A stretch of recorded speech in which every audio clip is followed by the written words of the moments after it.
La petite fille et l'apprentie geisha par Aya Gogishvili. Si je m'appelle Aya, c'est à cause d'une japonaise venue chez mes parents un an avant ma naissance pour étudier en France.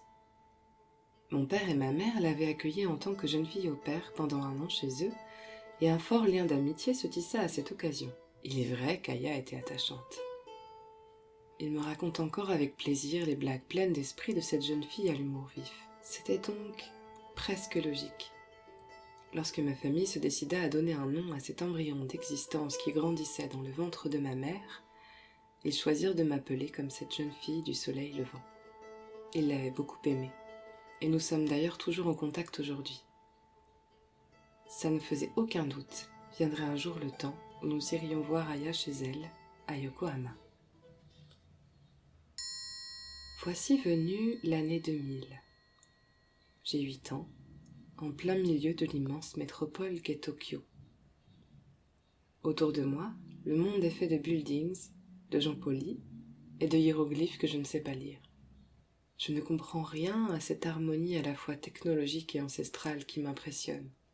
Je sais que je suis au pays des Pokémon, à l'heure de la sortie de la première génération en France, et que les gens y sont très gentils.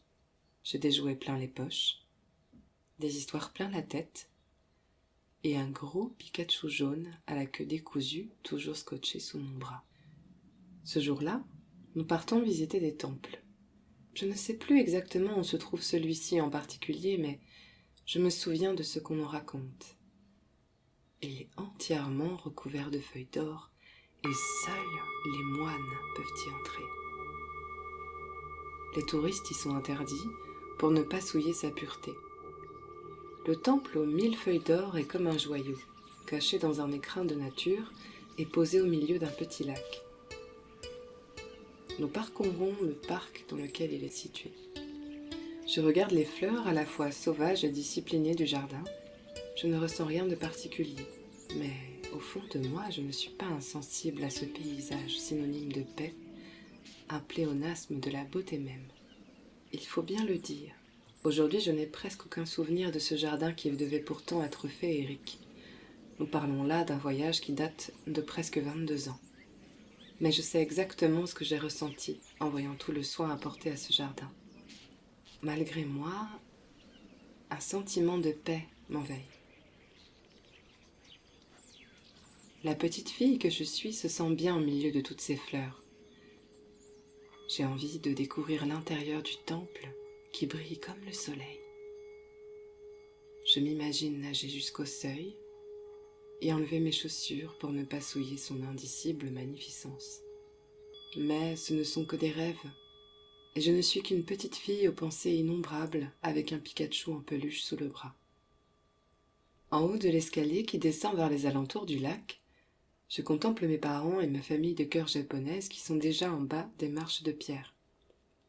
Je me prépare à les rejoindre lorsque quelqu'un m'attrape le bras. Je me tourne et découvre derrière moi une Maiko, une apprentie geisha. Elle me regarde avec condescendance, son superbe kimono contrastant avec son maquillage blafard. Elle m'impressionne, avec ses lèvres couleur sang et ses cheveux coiffés avec soin et technique. Mi-étonnée, mi-flattée, je me retourne vers mes parents pour comprendre ce qui m'arrive. Papa, un sourire aux lèvres, sort son appareil photo. Clic-clac. Le moment est immortalisé sur la pellicule, en plus du souvenir. Je ne saurais jamais exactement pourquoi cette Maiko m'a attrapé le bras ce jour-là, mais cet instant est resté gravé dans ma mémoire, et j'aime à me le rappeler à chaque fois que je revois cette photo. Une partie de mon enfance, à jamais, restera japonaise. Voyage en Terre Comptée est un blog de voyage collaboratif. Pour nous envoyer vos textes, référez-vous à l'adresse en description. Le blog vetcprojet.fr vous propose chaque semaine un nouvel article illustré. Carnet de voyage, chroniques de rando, urbex, découvertes de lieux insolites, arbres remarquables, histoires de fantômes.